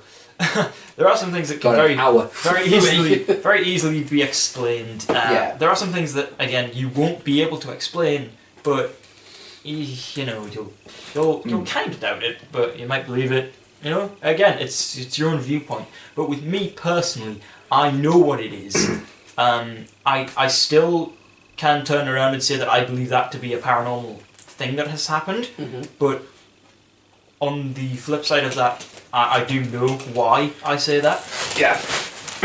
I mean, it's the whole mental thing, yeah. Yeah. Go on with your thing. I need to do a thing that isn't this thing. Okay. So on this side of the screen, we just delicious chocolate Logan. I am going to zoom in on delicious chocolate Logan there. So let's just zoom in on the delicious chocolate Logan, who's all delicious and chocolate. Don't even think about it. There's a fucking cat. Yeah, Koshak. Come here. Come here, Koshak. So, there we go. So, Koshak. Oh, ow. Okay. Koshak and I don't get along very well. We never have. God bless him. Or her. Can never remember. But anyway. So what it is back when I was in a place called Chillingham Castle, which is purported to be the most haunted castle in the entire northeast. I went twice. Once with my lass at the time, ex now, and once with my older brother, Drew, who's called Uchihara Drew on YouTube, who is a Let's Player, and I would really, really appreciate if you guys go visit him, because he's way more talented than I am.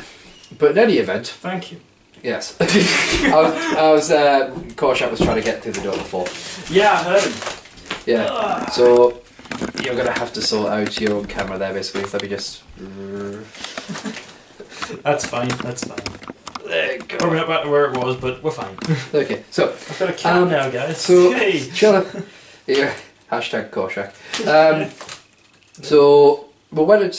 When I went with my older brother Uchihara Drew, on the morning, because we had both managed to fall asleep, because at both times I was in something called the Grey Room. This was the room most often used by Lady Grey, and it's where she's purportedly seen the most. We had fallen asleep in front of the fireplace, because me and Uchihara Drew shared a romantic connection, probably really creepily as so, but still. I was sitting in like a solo chair. He was sleeping on the sofa. When I woke up, what I thought I saw was Lady Grey stroking his face very gently, and she looked at me and just went. And respecting that, I went. And it's okay. It's okay, baby. Go on. You would think I'd feel guilty, but I do not. He's an asshole. Yes. I tried bringing him on a camera before, and he just went, "No, fuck your knees." Yeah. Yeah. He likes my lap. I radiate heat quite a bit. Yeah. Actually, yeah. Me and Koshak were getting along once, and that's it. But I still adorable cat though. But anyway, obviously Uchihara Drew wakes up. He goes, "What the fuck? What the fuck? What the fuck?" I go, I said, "What? What the fuck?" I went, "Okay." I said, "Okay, Lady Grey was stroking you as you slept," and he just went, "Why the fuck did you stop her?" It's like, fucking Uchihara, this is not Ghostbusters Charlie Sheen. And then the second, when I went with my lass at the time, who will remain nameless, because she had no name, she was mysterious like that. We were trying to find a way to occupy ourselves because our brothers, we were bored stiff, and she had a laptop with her. And we thought, we'll know what we'll do. We'll play Sims. You know, we brought a laptop. There's no internet, stuff like that. So we'll play The Sims on a laptop. We put the disc in, and the laptop just turned itself off, and the drive just went thunk. And when we took it out, it had this weird mist thing on the CD. It was just like a weird wave of this stuff that we couldn't quite understand, and we couldn't so we did a quick wipe and it wouldn't come off that way. We even did a very gentle kind of slight scratch, see if it would. Nope, none of that. It was we couldn't fucking work it out. So after that, nothing really happened.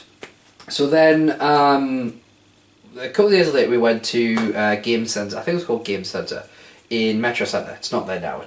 Business died years ago. But went in because they had a disc cleaning service, and we'll put the disc. They put the disc in the disc cleaner, and it literally shot it out. It just went, boom. Tray opened up, disc flies with the momentum, and we're like, the fuck? What the? And she said, I have never seen that before. So the first supernatural event I can explain by a delusion, a hallucination, whatever, right? The second one I can't. I have no idea.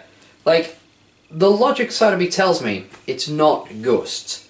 but what the fuck was it? Like, I'm more than happy for science to turn around and say, oh, well, actually, it's because of the magnetic forces, blah, blah, blah, blah. But, like, what the fuck caused that shit? And I know the first thing people will say, oh, I can explain that, you're lying. It's like, no, not fucking lying. I will accept a logical answer, I just haven't fucking heard one yet. So, if any of you guys have a theory of how that happened, by all means let me know. But yeah, beyond that, I see things and hear things, but I know what causes them. But that's the only, that second example is the only supernatural event I've ever experienced that I can't fully explain or get close to explaining at all. And it's a story that even though me and her aren't together anymore, she would also corroborate, because it freaked us the both fuck out. So there was no grammar in that sentence there, but fuck it, you know. Both the fuck out. Yeah. So yeah, but I suppose that's the thingy-me-doodah. So one thing I will say that's very interesting is it is an interesting experience doing a podcast with yourself without Logan here. You know, I'm looking forward to having Logan back. Yeah, but our next episode will be episode 60 of kind of like the reboot. Yep. Which should be interesting. I suppose one of the questions I would have is, you know, with Shout, what would you say is the main reason why you do it? Like, what do you get out of Shout more than anything? The main reason I do it, it's like I was discussing before, basically. Mm-hmm. It's the whole thing, I like to be able to sit down and have a discussion about things that are going on, things that I'm interested in, and things that kind of just I need to vent about, really. Like, because not a lot of people will sit and listen to me just talk about random crap for hours. And yourself and Delicious Chocolate Logan. Yes, Delicious Chocolate Logan. You will sit there and listen to, well, each other and myself talk about stuff that interests us, even if it doesn't necessarily interest you. Yeah, yeah. And oh, excuse you. They'll laugh as well. But no, and the people who listen, and you as well, everyone who listens to this, and everyone who listens to the podcast on a regular basis, you sit there and listen to us three talk utter shit for how long? Every fucking week. Yeah. Well, I say every week. Yeah. Once we get a regular routine, every week. We're fucking close. Yeah, we're so close. And you sit there and you listen to us talk shit. Yeah. And you interact with us. Yeah. And that's I like the interaction. It's one of my favourite bits. People getting back to us with questions. Yeah. Saying like, in last week's episode you talked about this, or what about this? Yeah. And that's kind of the back and forth I can have with people at home who I don't even know. Yeah. Just these people who I know are willing to sit and listen to my voice. Yeah. And just talk about all of this other crap. And just get back to me about it. Even like, because I know that a lot of it interests some people, but a lot of it doesn't. Like, I guarantee the stuff that pisses you off, like the whole Krill in Fife incident, definitely pissed a few viewers off. And they didn't say anything, but at the same time... They are pissed off vicariously through me. Yeah. I think... Everyone who takes Steve's side. Well, I tell you what I love about the show is the fact that I remember before we did like the major reboot, I remember at the beginning we got a lot of like things like, oh, why is Steve on the show and stuff like that. Cass and Logan are clearly the funny ones. Because fuck you, Steve is a valuable member of the show. Yeah, I don't get me wrong. Like, it's like my response is like, one, I agree with you. They are the funny ones.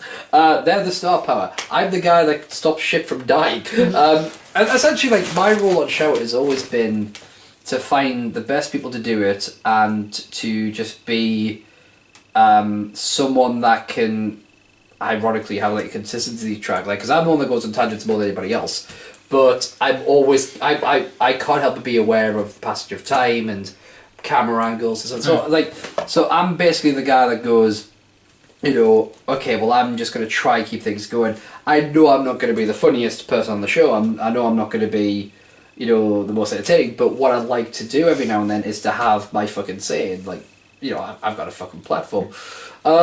I've always had the same thing as well. Like, I love the interaction. I absolutely agree with you. Yep, it's one of my favourite bits. Get back to us. I embrace the fact that we have a small fan base. Do we have a small viewership, and that's actually, cool. it's cool for more than one reason. It's cool because at least we have a viewer base. I mean, come on. Yeah. And also, it's pretty cool because we know these people that are sending in questions are kind of the same people. Yeah. Like, consistency with the fans. I have to admit, I do wish people wouldn't post anonymously, but I completely understand why. And I don't want to discourage anybody from posting anonymously. Even if you want to post, like, off anonymous and tell us who you are. Yeah. Even if you say at the end of the message, can you say this is anonymous? We'll do it. Yeah. I think because obviously the reason why a lot of people are anonymous, I think, is because we use Tumblr as like the home base for and you answer the questions like on there, and people will know. Yeah, exactly. But what some people do choose to do is because they don't want to make an account on Tumblr, they'll post a question, but they could always put dash, like say I'm like Austin from Texas, so which by the way, if you're called Austin in Texas and you're not from Austin, Texas, you know, but I suppose it'd be weirder than, you know, it's not as weird as being called San Antonio. we should hello, my name is San Antonio. We should stop giving people specific names from specific places, because you remember last time you did that and I found someone who was called that from that place. Yes, that is true. But it's like we obviously, because what I love is the fact that there are regulars. Keith from Fife. Definitely, I love Keith. Libra Hedgie. Yep. Who I spoke to today. One of my favourite listeners, partially because half of my name is half of your name. Yes, Libra Hedgie. Hedgie. Yeah, he's doing well. I got a very brief chance to speak to him today. I've only spoke to Libra a couple of times actually, but I honestly wouldn't mind talking. If you're listening, I wouldn't mind talking to you more. He's such an awesome dude. He is such an awesome dude. I really do like him. Message me. Do it. Absolutely. I mean, I think what might help down the road is like building a website for shout, like something basic where people can like fill out a guest sheet or stuff like that, and we could do like a few different things there. It would be very basic, but it'd be doable. Maybe even create a forum there for people. It would be basic, but it would be ours. Yes, that's the tagline of the show. It's basic, but it's ours. But it's like even like the stuff like the stuff that we do, like T-shirts and stuff like that, the merch. It's because it's entertaining for us. I mean, we're not expecting them to sell. Yeah, it's just like if we expected them to sell, we'd be putting, you know, we'd be racking out shirt after shirt. The amount of marketing we'd be doing. It's like, I'm doing a Shout the Show podcast. I'm wearing a T-shirt for my other fucking project, the RB52 project. Come on, if I expected them to sell, I'd be wearing my own shirt. Yeah. Well, that being said, we all work. Instead of wearing a Coca-Cola shirt, drinking Jack Daniels and Pepsi. Well, I'm drinking an Iron Brew. I mean, by the way, it's the diet Iron Brew I'm drinking there because I'm trying to cut down the sugar. And there'll be a bunch of people telling me, "Oh, but it has a spot on me." Yes, delicious. It's delicious spot on me. Let me ask you a question though. Obviously, we're going to be getting a new logo. Yes, we're getting a new intro for the entire podcast. So, do you feel like we are like this is like the turning point for the show? Like we're in a position now where we're actually, because now we have more of a passion for it, this is going to be like the thing for us where we can be. It's set on what we really set out to do, and that's just to create a show that we love to do. Well, I know for a fact that myself, and I'm not speaking for you, I'm not speaking for Logan here. I know that I had a hand in designing the new intro and everything. We all did. Yeah. We all got together and did that. But I really like what we've done with it. Yep. I think I was sketchy first because I'm a perfectionist. That doesn't know what perfection is. Yeah, but I think the only reason we managed to get it to a standard that matches all of our expectations is because we all sat and did it. Yeah. See, I guarantee if you and Logan had gotten together and done it yourselves, now I come over the day after, and you'd gone, look, this is what we're doing, and we've sat and discussed this. I would have been sat there like, okay, that's good, but like, I would have done this, but I wouldn't be able to change it, and I would just sat there quietly. Yeah. Then obviously there was the thing where you and Logan kind of did, and I was a part of it, but I wasn't really part of the decision. I was told we're going to do this, and I remember feeling kind of like a little bit okay, because when it came out, there were things I wasn't happy with. And then, of course, you came downstairs and we discussed it. Yeah. And you had your part. Yeah. And then Logan was like, actually, no, I want to stick with it.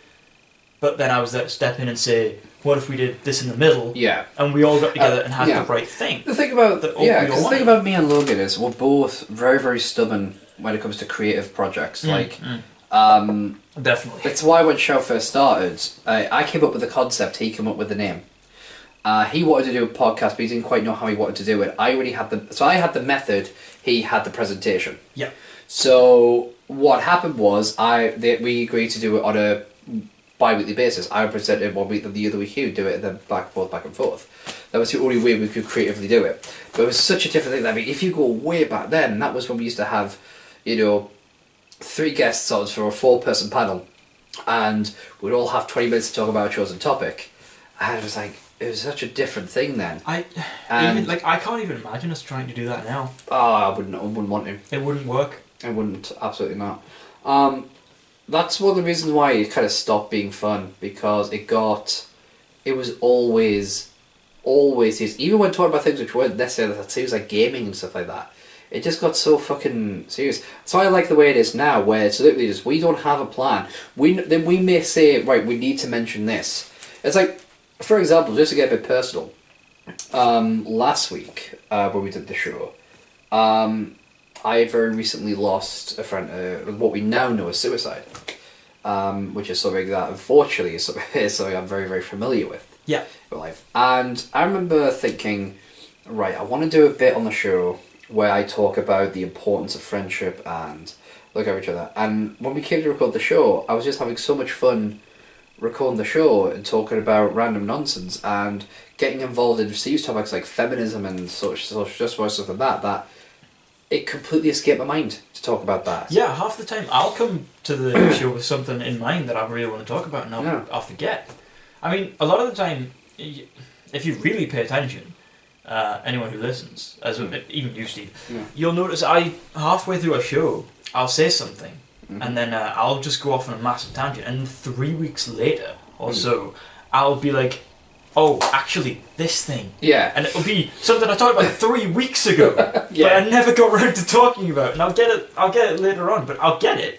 I'll get my chance to say it, and that's what I like about the no structure kind of thing. If anyone wants to say something, you just bam, you say it, and people are like, oh shit, that's pretty cool. Absolutely. Yeah. And one thing that I've been thinking about so much is like, in terms of Shout, is how much I just love to when I first thought I might not be able to do the show this week, because originally it was going to be you and him doing the show, him being hashtag delicious chocolate Logan, because I was going to be doing stuff I was going to be at work, but I'm on medical leave right now, and the opportunity came up for me to record the show, and I was really bummed out over the idea that I might not be able to do the show originally.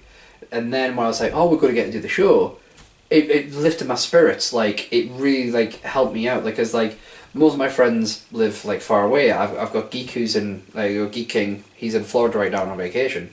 So then after that, I've got 2 awesome peeps, Reticence 21 and Tommy, whose online name I forget at this point.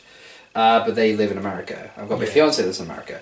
But then I have you, Delicious Chocolate Logan, and Creepy Miss Pasta. Yeah. And it's a genuine... what, half an hour away? Yeah, it is a genuine joy to be here. I love the fact that Shout is recorded off my normal... because I don't live here. I mean, this is your home. I'm going to hop around here on this camera. Yeah. But this door needs to stay open, otherwise I would shut it by now. But I've got this whole shelf kind of set up here. Yeah. And then on the side, it's got a bunch of merchandise and stuff, and books and different in films. fact, I'm just going to grab the cat. Oh, we're going to be dynamic now, bitches. Oh yeah. So I'll get back on mine. Let's have a look at this collection here. So we're going to start here. Let's start with the giant fucking TARDIS. TARDIS? You're Doctor Who. That's not a TARDIS. Don't go in there. You'll go insane. You'll come out. I'm terribly sorry. Let me get my dirt on.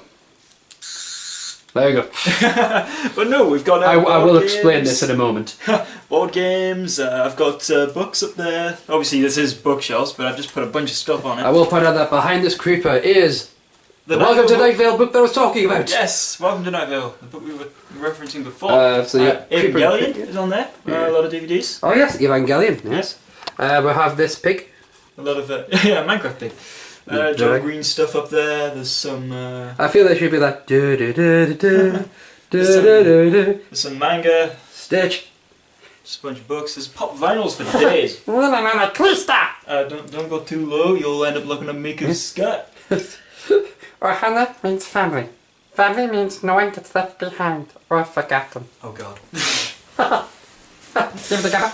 But yeah, and there's a One Piece pub vinyls and stuff like that. yeah, bunch of stuff. I just like this. This is like a backdrop kind of thing now. And let us introduce yourselves to the greatest. To the greatest fish who ever lived. Yes, fish. See, what an awesome. We got some more stuff down here. Little Dalek. Tiny Dalek and Big Daddy. And the bobblehead! yes, there's my charisma +1. Right, now, But- I need to grab the power charger because this camera is dying. Oh, there you go. But yes, you got such a beautiful backdrop for. I know. Like, That's again, like, and as you were saying before, if we can back up to the original point of this bit. oh yeah, so Dara Breen's my favourite. No, I do think personally that Joe is definitely moving in a different direction. And hey guys, I'm sort of So much noise. Oh Shaq! He's using my sofa as a scratching post. If you were listening to the show for ASMR, I am sorry for this shit right now. Right, I've got a cat again. So anyway, Yes. I think definitely this show is moving in a different direction. For example, we have an animal companion. It's fine. It's all action I here. use the Fallout no signal message there. Oh God, can we even get the camera that high up? I'll make it work. Is that even in? I think so. It is. Okay. I will make it work. Oh no, he's escaping. I'll make it work. He's going for freedom. I'll make it. My Koshak. trousers are thin. Koshak, stop being a dick. Stop being a dick. Right, we'll move this. Yes. I'll hold these things. Sorry about this, ladies and gentlemen. We're almost done. I promise. We're almost done. Oh God, I just wanted to discuss a single point. Sorry, just put it on there. It'll be fine. Hold on. There we go. It's fine. We'll fix it in Right, post. fine. Oh God. We'll do it live. Oh God. Live show. Okay. It's a bit of. Are we okay? Yeah, see, that way. Are we okay? You just got a fine view of my RB52 t-shirt. Yes, of course. If you want to join a community that's dedicated to getting fit or accomplishing goals, but you're just blocked by mental obstacles, come join us on the RB52 project. Link in the description below. I'm just saying, we can help a brother out, you know? Now I shall hand it back over to Hedgebrick, who is pouring himself a drink. I need alcohol.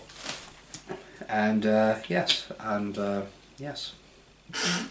yes. Okay. Anyway. Yes, you were making a point. As I was saying, I do believe the show is moving in a different direction to where it used to be.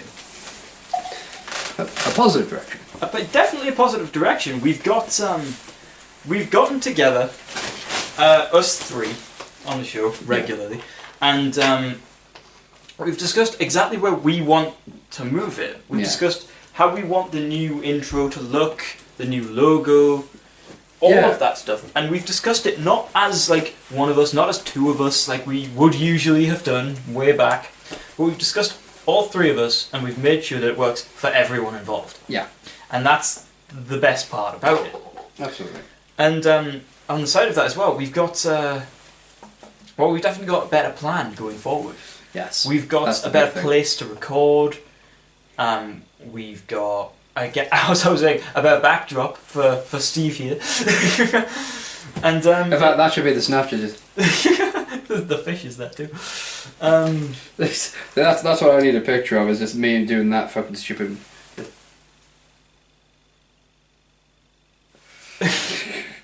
But I do think we're moving in a better direction, and I think we've got a better plan, a better everything really. Take a picture of the audience there in the camera. We've got a better third cast member in Delicious Chocolate Logan.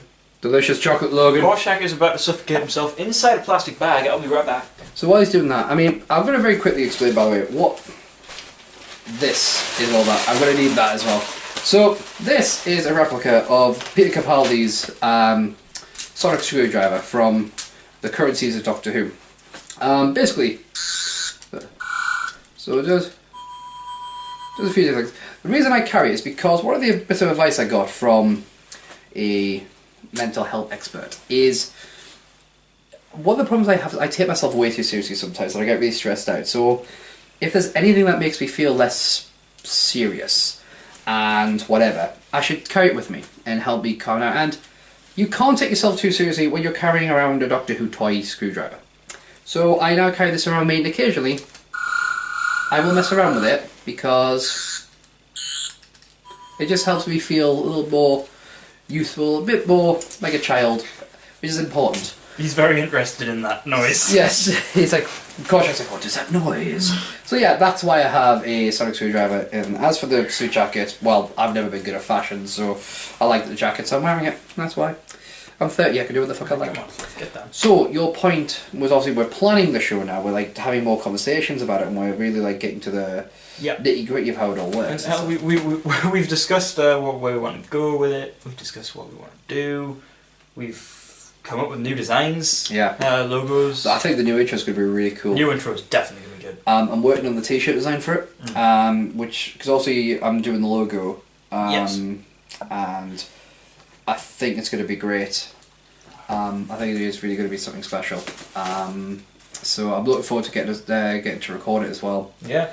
So yeah, let's see, because Logan is really good at like all three of us can put visions out there, and I think one of Logan's good things is he can get into video what he wants in it. He can get out of his head into video. Like I'm more different. I can basically write a lot of stuff, but I sometimes struggle getting what I want into a visual medium, whereas with Logan, he's very, very good at that. And he knows where the cameras need to go. Yeah. It's like, I'm more of a, okay, I can set the... I know how things are going to sound and stuff like that, so... it was like me and him have had arguments about microphones when doing Solstice Cafe, even though I've only appeared on it once. I said, no mate, you want this setup and stuff, but he's very... I do enjoy working with my brother. Like, I think that for me, the biggest joy is work with him and work with you. So yeah. I think the only real difficulty you two have in working together by yourselves, is that you're both good. Yeah. But in your own areas, and those areas kind of they don't overlap. Yeah. But they clash. We were discussing this actually recently as well. Like one of the big things is one thing that pisses me off is everyone seems to have this cool view that I am always analytical and I just deal with facts.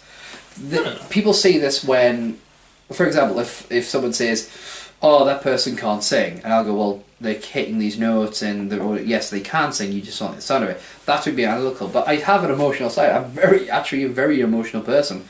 A lot of the times, I'm probably more emotional than logic. There's a perception issue. There's a thing that's recently been revealed that proves that. Actually, we're not getting it done on the show unless it's Stephen's decision if he wants to reveal that information. We'll get down that nitty gritty at some point in life. The best part is like he and I have very strong opinions, and we will look at things slightly differently, but we're both very, very stubborn as well. And sometimes we struggle to make each other understand what we're talking about. Like, we might be making the same point, but making it in such different ways that we don't really recognise we're making the same point. That's usually where I step in. Most of our arguments devolve into an argument of semantics, which, if you don't know what that means, is it's like basically the meaning of words. So there are a lot of times where our arguments actually do boil down to an argument of semantics. And an argument like if someone were to say one thing, Stephen would say another, and they both meant the same thing. Yeah. But they said it in either different tones of voices. Yeah. Or different. Or different phrasing. And there are times I'm just straight up being a dick, and like I'm not an absolutist, but there are times I'm. Okay. Well, the cat is attacking the footstool. Okay. But he's cleaning his shoulder. There are times that I'm very blunt, or like I love hypothetical questions. A lot. I bug people with the question game all the time, where I just throw random questions out. But there are some hypotheticals which I'm like, nah. You know, this happened on the show. That's the thing. Yeah, it's definitely happened on the show. It happens a lot actually. There's a lot of the time if we're asking hypotheticals at each other, and we keep doing it. We do it a lot. It's very fun. Yeah. It's just like, what if this happened? Oh my god! And it's kind of that kind of thing. But sometimes Steve can't really.